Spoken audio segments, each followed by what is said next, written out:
मेरा नाम वैशाली है। मेरी शादी मेरी दोस्त के भाई के साथ हो गई थी। मैं बस इस बात से बहुत खुश थी कि मेरी शादी जिस इंसान के साथ होने जा रही थी वह भी मुझे बहुत पसंद करता है और मेरी दोस्त भी मुझे अपनी भाभी बनाने के लिए बहुत एक्साइटेड थी। मैं जानती थी कि उस घर में मुझे बहुत प्यार मिलेगा और फिर वह लड़की जो मेरी बचपन की सहेली थी अब वह मेरी नंद बनने जा रही थी। इस तरह तो हम दोनों सहेलियों की दोस्ती और ज़्यादा गहरी हो जानी थी। मेरी शादी हो गई थी। मैं बहुत खुश थी। शादी की रात मैं दुल्हन बनी अपने कमरे में बैठी अपने पति के आने का इंतजार कर रही थी। लेकिन जैसे ही दरवाज़ा खुला तो यह देखकर मैं दंग रह गई कि कमरे में आने वाला इंसान कोई और नहीं बल्कि सुबह सुबह का समय था और मैं छत पर पौधों में पानी डालने के लिए गई हुई थी। हालांकि गर्मी का टाइम था, धूप बहुत तेज पड़ रही थी। मेरी मम्मी ने मुझे छत पर जाने से मना किया था, लेकिन मैं फिर भी बाज नहीं आई। मम्मी कहती थी कि पौधों में पानी शाम के टाइम पर डाल दिया करो, क्योंकि सुबह के समय तेज धूप होती है। वैसे भी गर्मी के दिन चल रहे थे, लेकिन मैंने अपनी मम्मी की कोई बात नहीं सुनी और मैं छत पर पौधों को पानी देने के लिए आ गई थी। अभी मैं अपने काम में बिजी थी जब अचानक मेरी आंखों के सामने अंधेरा छा गया और मैं चक्कर खाकर जमीन पर गिर गई थी। ना जाने किस समय मेरी मम्मी ने आकर मुझे देखा था। जब मेरी आँख खोली तो मैं अस्पताल में मौजूद थी और मेरे हाथ में ड्रिप लग रही थी। मैंने देखा तो मम्मी की आंखों में आंसू थे, क्योंकि मम्मी का इस दुनिया में हम दोनों भाई बहन के अलावा कोई भी नहीं था। पापा तो हम लोगों को काफ़ी समय पहले ही छोड़कर चले गए थे। अपने दोनों बच्चों को मम्मी ने अकेले पाल पोस कर बड़ा किया था। भैया भी मेरे लिए बहुत परेशान हो रहे थे। मेरे भैया आउट ऑफ स्टेशन नौकरी करने के लिए गए हुए थे और मम्मी ने मेरी तबीयत खराब के बारे में उनको बता दिया था। जैसे ही मैं होश में आई तो मम्मी ने मेरी भैया से फ़ोन पर बात करवा दी थी। भैया बार बार मुझसे यही कह रहे थे कि तुम अपना ख्याल रखना। अभी भैया की कॉल कटी ही थी, इतने ही देर में मेरी दोस्त मनु मुझसे मिलने के लिए आ गई थी। उसे भी मेरी तबीयत के बारे में पता चल गया था। उसने मेरी तरफ परेशान होते हुए देखा और कहने लगी, क्या हुआ, तुम्हारी तबीयत कैसे खराब हो गई? मैं तुम्हें कब से कॉल कर रही हूँ, तुम कॉल रिसीव ही नहीं कर रही हो। मैं जब तुम्हारे घर गई तो पड़ोसियों ने बताया कि तुम्हारी तबीयत खराब हो गई है और आंटी तुम्हें इमरजेंसी में अस्पताल लेकर आ गई। मैं तो परेशान हो गई थी। मैंने मनु से कहा, कुछ नहीं, बस मैं बेहोश हो गई थी। मैंने मम्मी से पूछा, मम्मी डॉक्टर ने क्या बताया है? तो मम्मी ने कहा, कुछ नहीं बेटा, बस डॉक्टर कह रहे हैं कि आपकी बेटी बहुत कमज़ोर है, उसे धूप में नहीं निकलने दिया जाए। मगर तुम तो मेरी बात मानती ही नहीं हो। मम्मी मनु की तरफ देखते हुए कहने लगी, अब बेटा तुम ही अपनी इस दोस्त को कुछ समझाओ। मैंने इससे कई बार मना किया है, धूप के समय पौधों में पानी डालने के लिए मत जाया करो, मगर यह फिर भी अपनी मनमानी करती है। मम्मी की बात सुनकर मनु भी मुझ पर बरसने लगी और कहने लगी, तू सच में किसी की बात नहीं मानती है यार। मनु मेरे लिए मेरी दोस्त नहीं बल्कि बिल्कुल मेरी सगी बहनों की तरह थी। भगवान ने भले ही मुझे कोई बहन नहीं दी थी, लेकिन मनु ने हमेशा बचपन से ही मेरा बहनों की तरह ख्याल रखा था। हम दोनों एक ही स्कूल में पढ़ते थे और एक ही कॉलेज से हम दोनों ने पढ़ाई कंप्लीट की थी। हम दोनों की दोस्ती से तो हमारे ग्रुप की सारी लड़कियां जलती थी। 2 दिन बाद मुझे अस्पताल में डिस्चार्ज कर दिया गया था। मेरी तबीयत कुछ ठीक हुई तो मैंने मम्मी से कहा, मम्मी मैं जॉब करना चाहती हूँ। मेरी बात सुनकर मम्मी अचानक चौंक गई और कहने लगी, खबरदार, जो तुमने जॉब करने की बात कही, तुम जानती हो ना अभी तो तुम्हारी तबीयत ठीक हुई है और अब क्या तुम दोबारा से अपनी तबीयत खराब करना चाहती हो? मैंने कहा, मम्मी आपको भी तो पता है कि जॉब करना मेरा सपना है। आखिर इतनी पढ़ाई आपने मुझसे क्यों करवाई थी? ना तो मैं पढ़ लिख कर कुछ बन पाई हूँ और आप अब मुझे जॉब करने भी नहीं दे रही हो। मेरी ज़्यादा जिद करने पर मम्मी कहने लगी, बेटा अभी तुम्हारी तबीयत ठीक नहीं है, तुम जॉब कर लेना, मगर अभी नहीं। कुछ समय बाद जब तुम्हारा भाई बाहर से आ जाएगा तो मैं उससे बात कर लूँगी। अगर वह हाँ कर देता है तभी मैं तुम्हें जॉब करने की परमिशन दूंगी। मैं जानती थी कि मैं अपने भैया से तो जॉब करने की परमिशन चुटकियों में ले सकती हूँ, क्योंकि मेरे भैया मुझे बहुत प्यार करते थे। मैंने उनसे फ़ोन पर बात की तो उन्होंने मेरी बात को रद्द नहीं किया, बल्कि मुझे जॉब करने की परमिशन दे दी थी। मैं बहुत एक्साइटेड थी। अब मैं जॉब पर जाने वाली थी, लेकिन उससे पहले मुझे अपना इंटरव्यू देना था। एक दो जगह मैंने जॉब के लिए ट्राई किया था और फिर एक जगह पर मेरी नौकरी पक्की हो गई थी। जब मनु को यह बात पता चली तो मनु भी बहुत नाराज़ हुई थी कि तुम जॉब पर क्यों जा रही हो। भगवान का दिया तुम्हारे घर में सब कुछ है। तुम जानती हो कि तुम्हारी मम्मी की तबीयत ठीक नहीं रहती और इन दिनों तुम्हारी भी तबीयत खराब हो चुकी है, तो फिर तुम्हें नौकरी करने की क्या ज़रूरत है। मैंने मनु से कहा, मुझे अपना सपना पूरा करना है, बस मैं अपना सपना पूरा करना चाहती हूँ। मनु बातों ही बातों में मुझसे कहती थी, अगर भैया को यह बात पता चल गई तो वह कभी भी तुम्हारी जॉब पर राजी नहीं होंगे। मनु का कहना था कि उसके भाई मुझे पसंद करते हैं, मगर मैं उसके भाई को पसंद नहीं करती थी। वह शुरू से ही चाहती थी कि मेरी शादी उसके भाई के साथ हो, क्योंकि मनु और मेरी दोस्ती बचपन से ही थी। मैं नहीं चाहती थी कि लोगों को मौका मिले हम दोनों के बीच में बातें बनाने का, मगर मनु का कहना था कि एक दिन मैं तुम्हें अपनी भाभी बनाकर ही रहूंगी। मैं भी मनु की भाभी नहीं बनना चाहती थी, और वैसे तो मुझे अभी शादी ही नहीं करनी थी, क्योंकि मैं जॉब करना चाहती थी। मैंने सोच रखा था कि लगभग 5 साल तक तो मुझे जॉब करनी ही है, और मैं इस बात का फैसला अपने दिल में कर चुकी थी। मम्मी तो मेरी जॉब के खिलाफ थी, मगर फिर भी मैं उनको इग्नोर करके जॉब पर जाने लगी थी। अभी मुझे जॉब पर गए हुए सिर्फ 2 दिन ही हुए थे कि अचानक मुझे मम्मी के मुंह से खबर सुनने को मिली, जिसे सुनकर मेरे होश उड़ गए थे। मैंने मम्मी से कहा, आप ये क्या कह रही हो, ऐसा कैसे मुमकिन हो सकता है। मम्मी कहने लगी, हाँ बेटा, ऐसा बिल्कुल मुमकिन हो सकता है। बस मैंने फैसला कर लिया है कि मैं तुम्हारी शादी करना चाहती हूँ। मैंने कहा, मम्मी आप तो जानती हो ना कि मैं पूरे 5 साल तक नौकरी करना चाहती हूँ, और इस बीच आपको मेरा कहीं से रिश्ता भी नहीं लेना है।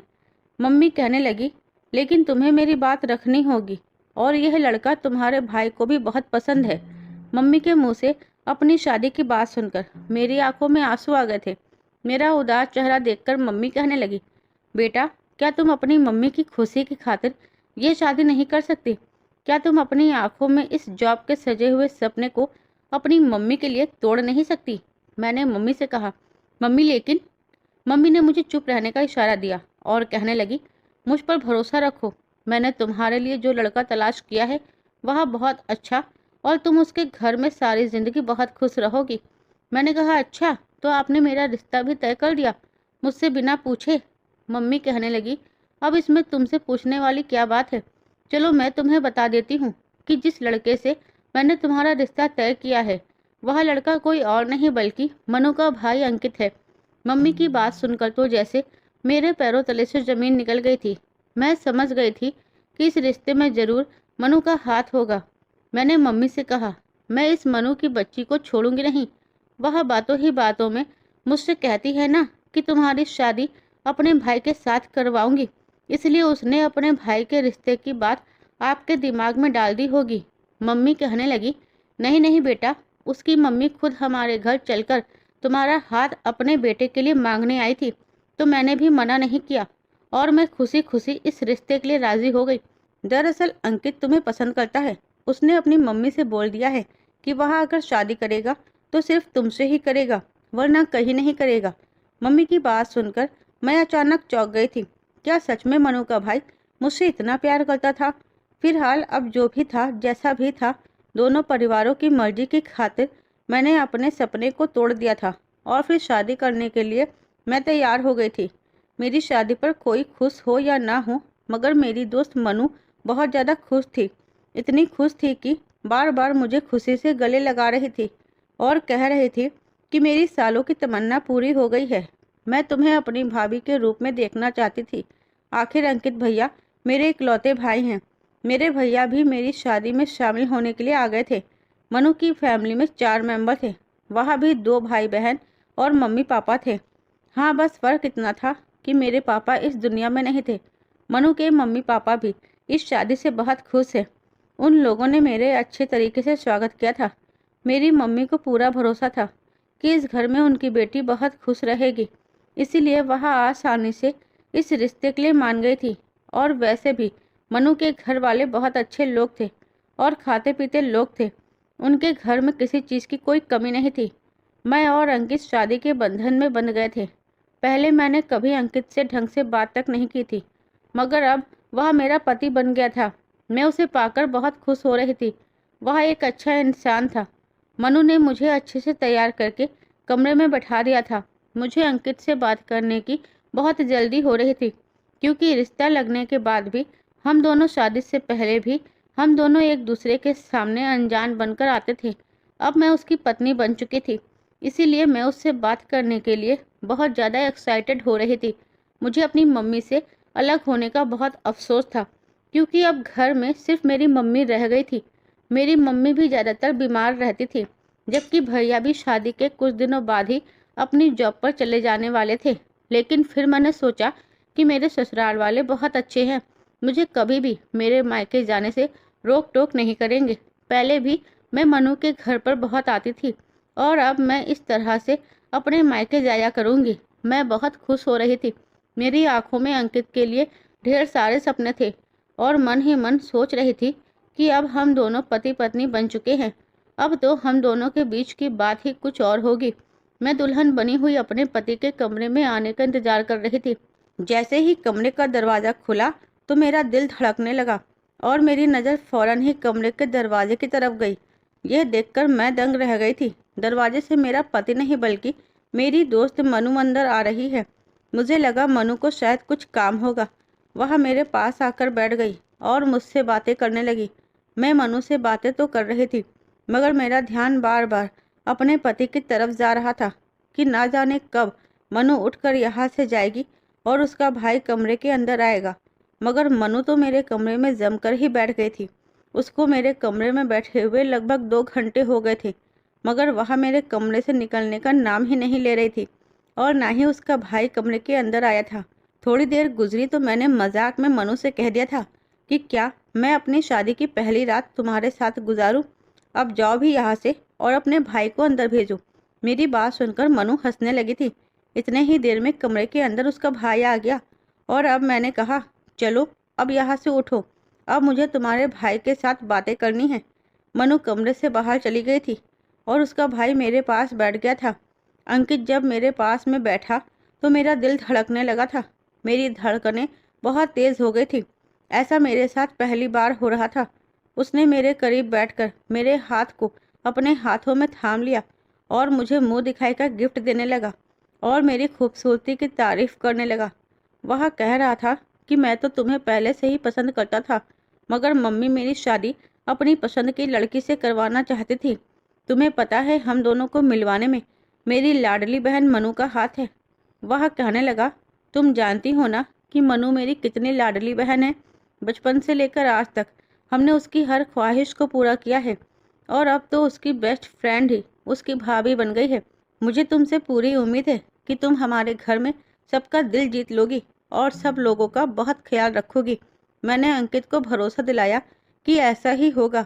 अभी हम लोग ये बातें कर ही रहे थे कि अचानक दरवाज़ा बजने लगा।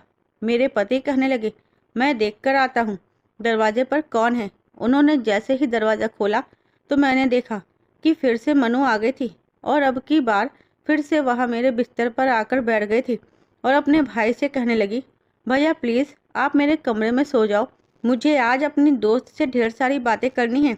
आखिरकार मेरी बेस्ट फ्रेंड की शादी मेरे घर में हुई है। मेरा पति हैरानी भरी नज़रों से उसे देख रहा था, जबकि मेरा हाल भी कुछ ऐसा ही था। मनु हम दोनों का लटका हुआ चेहरा देखकर शायद समझ रही थी कि वह हम दोनों के बीच आ गई है। फिर उसने कहा, दरअसल मुझे अपने कमरे में डर लग रहा है, अजीब अजीब सी आवाज़ आ रही है। प्लीज़ भैया आप आज की रात मेरे कमरे में सो जाओ और मैं यहाँ अपनी भाभी के पास सो जाती हूँ। मेरे पति ने तो अपनी बहन की बात पर सर हिला दिया था और वह खामोशी से कमरे से बाहर निकल गए थे, जबकि मनु मेरे ही बराबर में मेरे पति की जगह पर लेट गई थी। मनु को इस तरह की हरकतें करते हुए देखकर मुझे बहुत गुस्सा आया था। उसे यह भी समझ नहीं आया कि आज उसकी दोस्त और उसके भैया की शादी की पहली रात थी, और शादी की पहली रात तो हर इंसान के लिए बहुत स्पेशल होती है। मेरा मूड खराब हो गया था, इसीलिए मैं करवट बदल कर सो गई थी, जबकि मनु भी बिस्तर पर लेटते ही सो गई थी। अगले दिन सुबह का समय हुआ तो मनु मेरे कमरे से चली गई थी और उसने मुझे तैयार होने के लिए बोल दिया था। मैं भी फ्रेश होकर अच्छे से तैयार हो गई थी और फिर हम सब लोगों ने एक साथ नाश्ता किया था। नाश्ता करने के बाद मनु ने मुझे फ़ौरन दवाई दी और कहने लगी, यह लो विशाली, दवाई खा लो। मैं अच्छी तरह से जानती थी कि उसे मेरी दवाई मेरी मम्मी ने फ़िक्र से दी होगी, क्योंकि कमज़ोरी की शिकायत तो मुझे काफ़ी समय से हो रही थी। इसीलिए मेरा डॉक्टर से ट्रीटमेंट चल रहा था और यहाँ आते समय मैं दवाई लाना भूल गई थी। इसलिए मम्मी ने मनु को मेरी दवाई दे दी थी। यहाँ पर मनु मेरा बहुत ख्याल रख रही थी। टाइम टू टाइम मुझे दवाई दिया करती थी। दोपहर के टाइम तो वह मेरे कमरे में आ गई थी और मेरी टांगें दबाने लगी थी। उसने अपनी मम्मी से साफ मना कर दिया था कि वैशाली अभी घर का कोई काम नहीं करेगी, वह अभी नई नवेली दुल्हन है। हालांकि मेरी सास भी ऐसी औरत नहीं थी जिसने मुझ पर हुक्म चलाने शुरू कर दिया हो। इस घर के सारे लोग मुझसे बहुत प्यार से पेश आ रहे थे। अगली रात हुई तो मुझे फिर से अपने पति का इंतजार हुआ, क्योंकि कल रात तो हम दोनों के बीच की बात अधूरी रह गई थी। मेरे पति के ऑफिस में काम ज़्यादा था, इसीलिए उसने अपनी शादी के अगले दिन से ही ऑफिस जाना शुरू कर दिया था। रात के टाइम पर जब मेरा पति फिर से कमरे में आया और मेरे करीब बैठकर मेरी खूबसूरती की तारीफ करने लगा, मैं भी आज अपने पति को अपने दिल का हाल सुनाने वाली थी, क्योंकि अभी तक मैंने भी अंकित को यह नहीं बताया था कि पहले मैं तुम्हें भले ही पसंद नहीं करती थी, लेकिन अब मैं तुम्हें बहुत पसंद करने लगी हूँ। अभी हम दोनों के बीच रोमांटिक सिलसिला शुरू ही हुआ था कि अचानक फिर से मनु मेरे कमरे के अंदर आ गई और आज तो उसने हद ही कर दी थी। आज वह अपने भाई और मेरे बीच में बैठ गई थी और कहने लगी, आइए भैया, हम तीनों मिलकर एक गेम खेलते हैं। वह अपने हाथों में लूडो लेकर आई थी। मेरा पति उसे देखकर हंसने लगा और कहने लगा, रात के इस समय तुम यह किस तरह की बचकानी हरकत कर रही हो। मनु कहने लगी, भैया आप नहीं जानते, सारा दिन मैंने इंतजार किया है कि कब आप घर आओ और हम तीनों मिलकर गेम खेलें। आज फिर से मनु की ऐसी हरकतें देखकर मेरा मूड ऑफ हो गया था। फिलहाल अपने पति के और मनु के इतने जिद करने पर मैं लूडो खेलने बैठ गई थी। एक गेम पूरा हो गया था जिसमें मेरा पति जीत गया था और हम दोनों हार गए थे, मगर मनु की जिद थी कि वह जीत कर रहेगी, इसीलिए वह दोबारा से गेम शुरू करने की जिद कर रही थी। दोबारा दूसरी बार भी मेरा पति जीत गया और हम दोनों हार गए थे। उसने फिर से गेम रिपीट करने के लिए कहा। उसने कहा था कि जब तक मैं जीत नहीं जाती तब तक गेम खत्म नहीं होगा। मेरा पति हंसकर उससे कहने लगा, तुम यह कैसी बच्चों वाली हरकतें कर रही हो।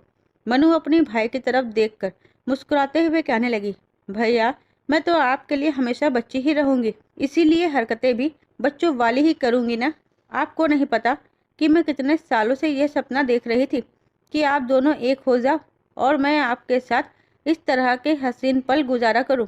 लूडो खेलते खेलते हमें रात के 2 बज गए थे। मनु भी हमारे कमरे से जाने का नाम नहीं ले रही थी। मेरे पति की आंखों में मैंने देखा था उनको नींद आने लगी थी, क्योंकि वह सुबह सवेरे उठते थे।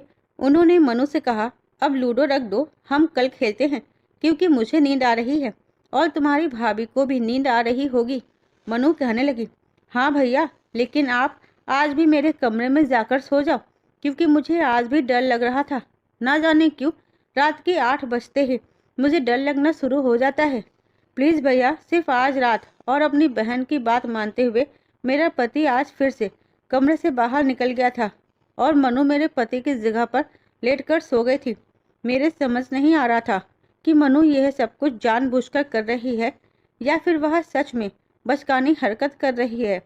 फिलहाल अगले दिन मेरा पति सुबह सवेरे नाश्ता करने के बाद मेरे कमरे में आकर मुझसे थोड़ी देर तक बातचीत करता रहा और उसके बाद वह ऑफिस चला गया था, क्योंकि सुबह होते ही मनु मेरे कमरे से निकल जाती थी और उसके निकलने के बाद मेरा पति कुछ देर के लिए मेरे पास आ जाता था।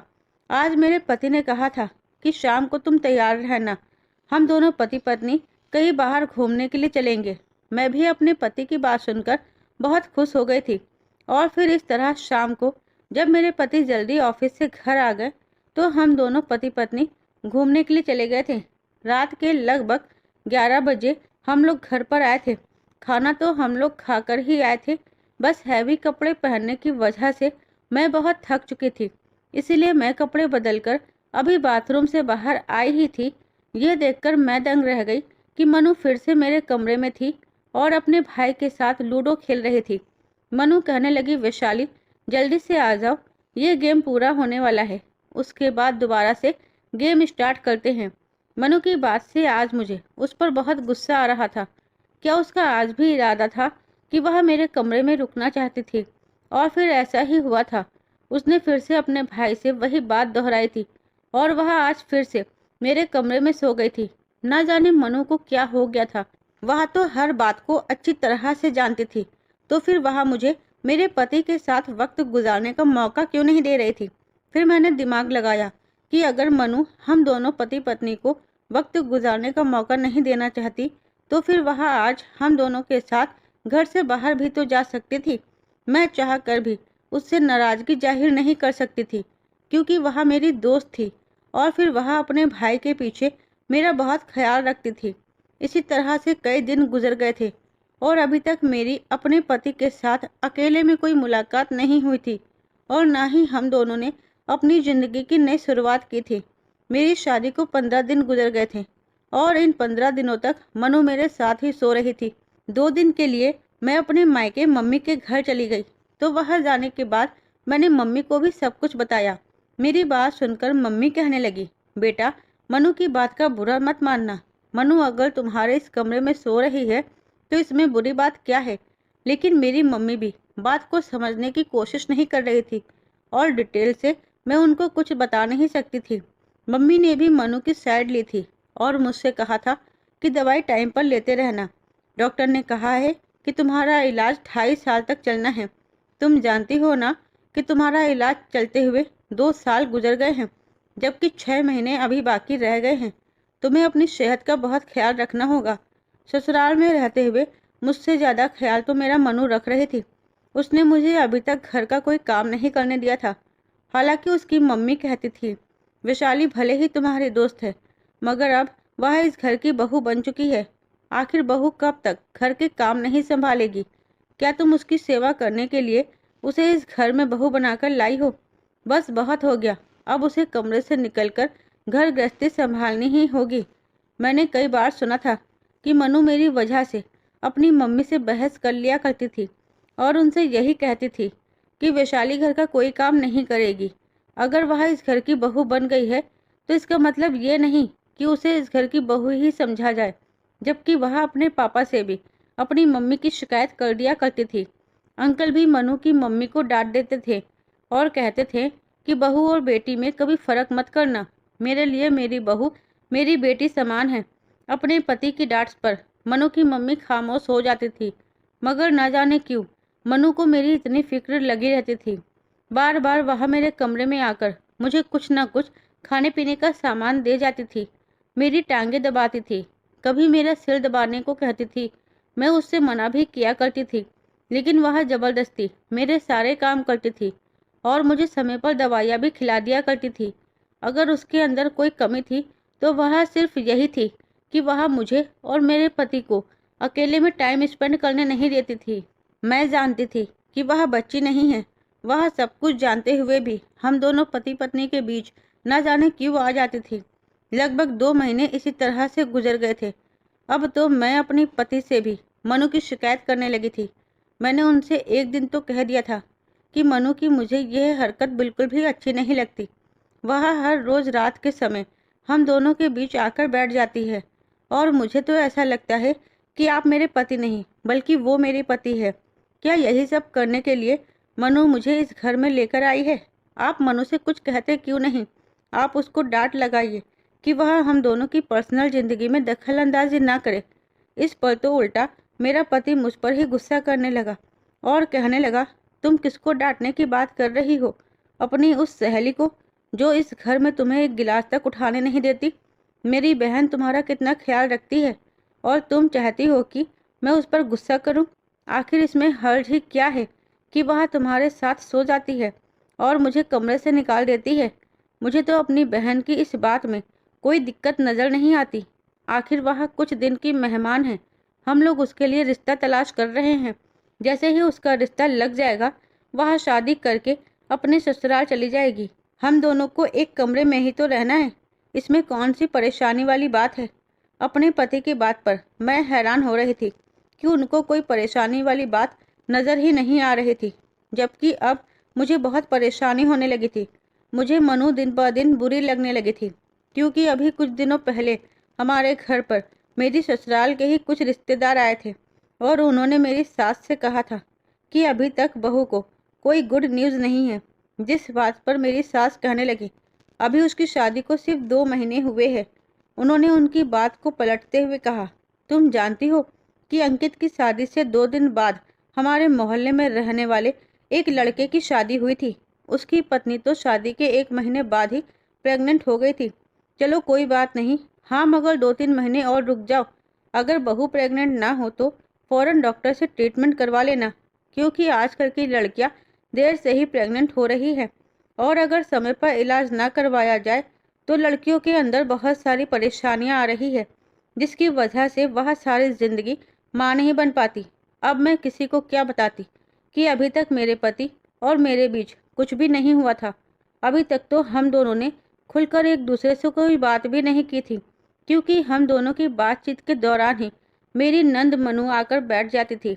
मनु मेरे सामने बहुत अच्छी बनने की कोशिश करती थी, मगर मैं समझ गई थी कि वह अच्छी नहीं है। शायद यही सब कुछ रियलाइज करने के लिए उसने मेरी शादी अपने भाई के साथ करवाई थी कि मैं उसके भाई से दूर रहूं, और वह अपने भाई के पीछे मेरी सेवा इसलिए करती है ताकि वह मेरी नज़रों में अच्छी बनकर रह सके। मगर अब मैं उसकी यह चालाकी और बर्दाश्त नहीं कर सकती थी। एक दिन मनु जब हम दोनों पति पत्नी के बीच आकर बैठ गई तो मैंने मनु का हाथ पकड़कर उसे अपने कमरे से निकाल दिया था और कहा, अगर आज के बाद तुम मेरे कमरे में आई तो अच्छा नहीं होगा। मेरा पति भी यह सब कुछ देखकर हैरान हो रहा था, जबकि मनु मुझे फटी फटी नज़रों से देख रही थी, क्योंकि आज पहली बार उसने मेरा बदला हुआ मूड देखा था। उसे तो हमेशा यही लगता था कि वह अपनी उल्टी सीधी हरकतें मुझ पर आजमाती रहेगी और मैं खामोशी से उसकी यह सारी हरकतें बर्दाश्त करती रहूंगी। मैंने मनु से कहा था कि आखिर तुम यह सब कुछ क्यों कर रही हो? क्यों तुम मेरे और मेरे पति के बीच आ जाती हो? तुम्हें पता है ना कि पति पत्नी के बीच आना कितना बड़ा पाप है, और तुम हम दोनों पति पत्नी के बीच आ रही हो। लोग बार बार पूछते हैं कि अभी तक बहू को कोई गुड न्यूज़ नहीं है। मैं किसी को क्या बताऊं कि इस घर में तुमसे मेरा पति इतना प्यार करता है कि तुम्हारी उल्टी सीधी हरकतों पर भी वह कुछ नहीं कहता। मेरा पति मेरे करीब आया और कहने लगा, तुम्हारी हिम्मत कैसे हुई मेरी बहन से इस तरह की बात करने की? मैंने अंकित से कहा, मैं तो इससे इसी तरह से बात करूंगी। आखिर मैं कब से इसकी यह हरकतें बर्दाश्त कर रही हूँ? आपको तो कुछ नज़र ही नहीं आता है। ये मेरी दोस्त है, इसका मतलब ये नहीं कि ये मेरे साथ कुछ भी करती चली जाए। अभी तक आपके और मेरे बीच खुलकर कोई बात नहीं हुई है। जहाँ हम दोनों अकेले में एक साथ होते हैं, ये हम दोनों के बीच आ जाती है।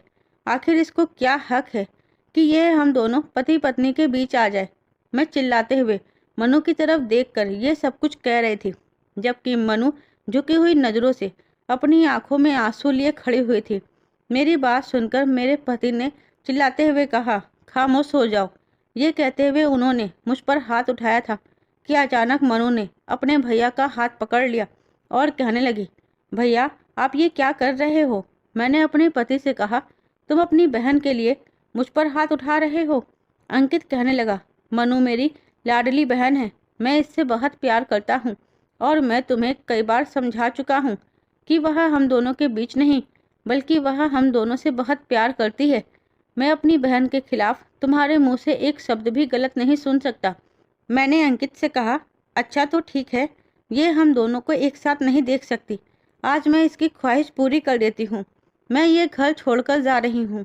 मैं गुस्से से यह कहती हुई अपने कमरे के अंदर आ गई और मैंने जल्दी से अपना सामान पैक करना शुरू कर दिया। मेरा पति तो कमरे में नहीं आया था, जबकि मनु मेरे पीछे पीछे भागती हुई आई और कहने लगी, वैशाली तुम यह कैसी पागलपन वाली हरकतें कर रही हो? मैंने कहा, तुम सब कुछ जानती हो। मैं यह सब कुछ सिर्फ तुम्हारी वजह से कर रही हूँ, क्योंकि तुम मेरे सामने अच्छी बनती हो और मुझे मेरे पति से मिलने भी नहीं देती। मैं इस घर को छोड़कर जा रही हूँ। मनु कहने लगी, प्लीज़ मेरी बात तो सुनो। फिर उसने मुझे एक तरफ को धक्का दिया और वह मेरे आगे हाथ जोड़कर कहने लगी, अच्छा एक बार मेरी बात सुन लो, उसके बाद जो तुम्हारा दिल करे वैसा करना।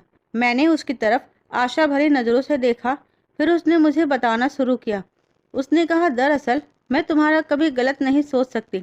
हमेशा मैं तुम्हारे बारे में अच्छा ही सोचा है और हमेशा मैं तुम्हें अपनी भाभी बनाने की ख्वाहिश करती थी। तुम नहीं जानती कि मेरी मम्मी तो तुम्हें इस घर की बहू नहीं बनाना चाहती थी, क्योंकि उन्होंने भैया के लिए लड़की पहले से ही पसंद की हुई थी। वह अपनी सहेली की बेटी को भैया की पत्नी बनाना चाहती थी, जबकि मेरी शुरू से ही ख्वाहिश थी कि तुम मेरे भाई की पत्नी बनकर इस घर में आ जाओ। मैंने भैया के दिमाग में भी यही डाला था कि तुम बहुत खूबसूरत हो और मम्मी जिस लड़की से भैया की शादी करवाना चाहती है वह बहुत चालाक है, क्योंकि मम्मी की सहेली और उनकी बेटी शुरू से ही यही चाहती है कि वह हमारे घर में आने के बाद मेरे भैया की दौलत पर राज करे, जबकि तुम शुरू से ही भोली और मासूम हो। मैं तुम्हें अच्छी तरह से जानती हूँ। मैंने भैया के सामने तुम्हारी ढेर सारी तारीफ कर दी थी। उनके दिल में भी तुम्हारे लिए जगह बनने लगी और वह मन ही मन तुम्हें पसंद करने लगे। मम्मी ने भैया की शादी अपनी सहेली की बेटी के साथ जल्दी करने का फैसला कर लिया, लेकिन हम दोनों भाई बहन की मर्जी तो तुम थी। मैंने भैया से कह रखा था कि आपको अगर वैशाली से मोहब्बत है तो आपको मम्मी से कहना होगा कि आप वैशाली से प्यार करते हो, जबकि उस लड़की से शादी नहीं करना चाहते जिसके साथ मम्मी उनकी शादी करवाना चाहती हैं। मेरे कहने के मुताबिक भैया ने ऐसा ही किया और वह मम्मी से जिद पर अड़ गए कि वह उनकी पसंद की लड़की से शादी नहीं करेंगे। भैया की जिद पर मेरी फैमिली तो भैया के साथ तुम्हारी शादी करवाने के लिए तैयार हो गई थी, लेकिन फिर मुझे तुम्हारी मम्मी से भी बात करनी थी। इसलिए मैं तुम्हारे पीछे तुम्हारी मम्मी के पास गई और आंटी से कहा, आंटी, मेरे मम्मी पापा आपके घर अंकित भैया का रिश्ता लेकर आएंगे। आप प्लीज़ इस रिश्ते से इनकार मत करना, क्योंकि मेरे भाई वैशाली को पसंद करते हैं और मैं भी यही चाहती हूँ कि वैशाली मेरी भाभी बनकर मेरे घर आ जाए। मगर तुम्हारी मम्मी ने इस रिश्ते से इनकार कर दिया। मुझे समझ नहीं आया था कि आखिर मेरे भाई के अंदर क्या कमी है कि आंटी तुम्हारे और भैया के रिश्ते को मना कर रही हैं। क्या उनकी मर्जी तुम्हारी शादी कहीं और करने की थी? मैंने उनसे बातचीत करके यह बात पूछी तो उन्होंने मुझे बताया कि वह अभी तुम्हारी शादी करना ही नहीं चाहती। मैंने आंटी से कहा, अगर आंटी मेरे भैया की शादी वैशाली के साथ नहीं हुई तो मेरी मम्मी ज़बरदस्ती उनकी शादी अपनी दोस्त की बेटी के साथ करवा देंगी, जबकि मैं उसे अपने घर में बर्दाश्त नहीं कर सकूंगी। मैंने तुम्हारी मम्मी के आगे हाथ जोड़ लिए। प्लीज़ आंटी, ऐसे भी क्या वजह है जो आप इस रिश्ते से इनकार कर रही हो? हमारे घर पर वैशाली बहुत खुश रहेगी। मेरे बहुत ज़्यादा जिद करने पर आंटी ने मुझे एक ऐसी बात कही जिसे सुनकर मेरे होश उड़ गए थे। तुम्हारी मम्मी ने बताया कि तुम्हारी तबीयत खराब रहती है और तुम्हारा इलाज चल रहा है। यह बात तो हम सब लोग जानते हैं, मगर साथ ही साथ आंटी को डॉक्टर ने यह भी बताया था कि तुम बहुत कमज़ोर हो। दरअसल बचपन से ही तुम्हें एक ऐसी बीमारी है जिसने तुम्हारे अंदर कमज़ोरी पैदा कर दी है, इसलिए तुम न ज़्यादा गर्मी बर्दाश्त कर पाती हो और न ज़्यादा सर्दी। यही वजह है कि आंटी ने तुम्हें इतने प्यार से पाला और तुम पर कभी किसी चीज़ का प्रेशर नहीं पड़ने दिया और हर तरह से तुम्हें खुश रखने की कोशिश की। इसी वजह से तुम्हें आज तक अपनी बीमारी का ज़्यादा एहसास नहीं हो सका, मगर अब तुम जवान हो चुकी हो। डॉक्टर ने आंटी को तुम्हारा पूरे 2.5 साल तक इलाज बताया था। आंटी चाहती थी कि तुम्हारी यह बीमारी जड़ से खत्म हो जाए, इसलिए डॉक्टर ने उनसे कहा था कि आपकी बेटी की शादी नहीं होनी चाहिए, क्योंकि इस बीमारी के रहते हुए अगर आपकी बेटी की शादी हो गई और वह प्रेग्नेंट हो गई तो उसका बच्चा सही सलामत इस दुनिया में जन्म नहीं ले सकेगा, जबकि आपकी बेटी की कंडीशन और ज़्यादा खराब हो जाएगी। इसके लिए उसका इलाज तो हम लोग कर ही रहे हैं, लेकिन इलाज के दौरान अगर आपकी बेटी प्रेग्नेंट हो जाती है तो वह और भी ज़्यादा बीमार हो जाएगी। अगर आपको अपनी बेटी की इस बीमारी को जड़ से दूर करना है तो इस बीच आपको अपनी बेटी की शादी नहीं करनी है। बस इसी वजह से आंटी तुम्हारी शादी नहीं करना चाहती थी। 2 साल का तुम्हारा इलाज तो कंप्लीट हो गया था, मगर 6 महीने अभी रह गए हैं।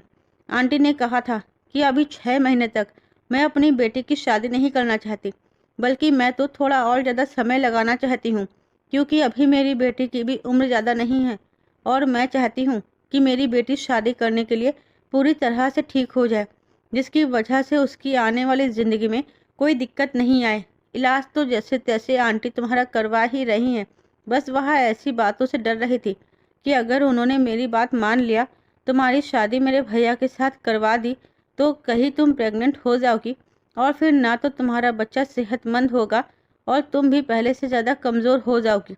लेकिन मुझे तो अपने भैया की शादी जल्द से जल्द करवानी थी, क्योंकि मैंने मम्मी को बड़ी मुश्किल से तुम्हारे और भैया के रिश्ते के लिए राज़ी किया था। अब अगर मम्मी से आंटी तुम दोनों के रिश्ते के लिए इनकार कर देती, तो मेरी मम्मी को बहाना मिल जाता अपनी सहेली की दोस्त को भैया की पत्नी बनाने का, और वह लड़की हमारे घर आने के बाद हम लोगों के लिए बहुत बुरी साबित होती। तुमसे बेहतर तो मुझे अपने भाई के लिए कोई भी नहीं लगा था। इसलिए मैंने आंटी को भरोसा दिलाया कि मैं शादी के बाद तुम्हारा बहुत ख्याल रखूंगी और तुम्हें यह बात पता भी नहीं चलने दूंगी। बस यही वजह है कि मैं भैया और तुम्हारे बीच कोई रिश्ता नहीं बनने देना चाहती थी जब तक तुम ठीक नहीं हो जाती। मैंने आंटी से वादा किया था कि मैं तुम्हारा बहुत बहुत बहुत ख्याल रखूंगी, और मैं अपना यही वादा पूरा कर रही थी, क्योंकि मैंने शुरू से ही तुम्हें अपनी बहन की तरह समझा है। मैं तुमसे बहुत प्यार करती हूँ वैशाली। मैं ये सब कुछ तुम्हारी भलाई के लिए कर रही थी। ये बात तुम्हारी मम्मी और मेरे अलावा कोई भी नहीं जानता है, और अब तुम्हारा इलाज सिर्फ 4 महीनों का रह गया है। तुम नहीं जानती कि आंटी ने तुम्हारी दवाइयाँ मुझे दे दी थी, और जब तुम्हारी दवाइयाँ ख़त्म हो जाती है तो मैं खुद मार्केट से जाकर तुम्हारी दवाई लेकर आती हूँ और टाइम से तुम्हें दवाई देती हूँ। मैं नहीं चाहती कि हमारे घर में आने के बाद तुम्हें किसी परेशानी का सामना करने पड़े, बल्कि मैं तो चाहती हूँ कि तुम जल्द से जल्द पूरी तरह से ठीक हो जाओ। मुझे पूरा भरोसा है तुम जल्दी ही ठीक हो जाओगी, लेकिन मुझे माफ़ कर दो। तुम दोनों के बीच सिर्फ इसकी वजह से आती हूँ, वरना तुम नहीं जानती कि मुझसे ज़्यादा खुश तो कोई भी नहीं है।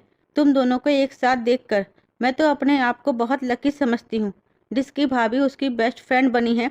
अगर मेरी बात सुनने के बाद भी तुम यहाँ से जाना चाहती हो तो मैं तुमसे माफ़ी मांगती हूँ। मैंने तुम्हारे साथ सच में बहुत गलत किया है। मेरी वजह से तुम्हारा दिल दुखा है। मुझे माफ़ कर दो। मनु की बात सुनकर मेरी आंखों में आंसू आ गए थे।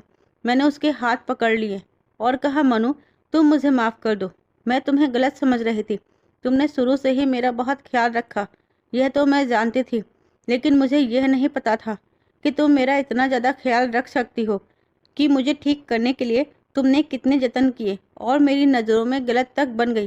प्लीज़ मुझे माफ़ कर दो। मैं रोते हुए मनु से माफ़ी मांग रही थी, तभी अचानक पीछे से मेरा पति भी कमरे के अंदर आ गया और वह भी मेरी तरफ देखने लगा, क्योंकि वह भी हम दोनों की बातें सुन चुका था।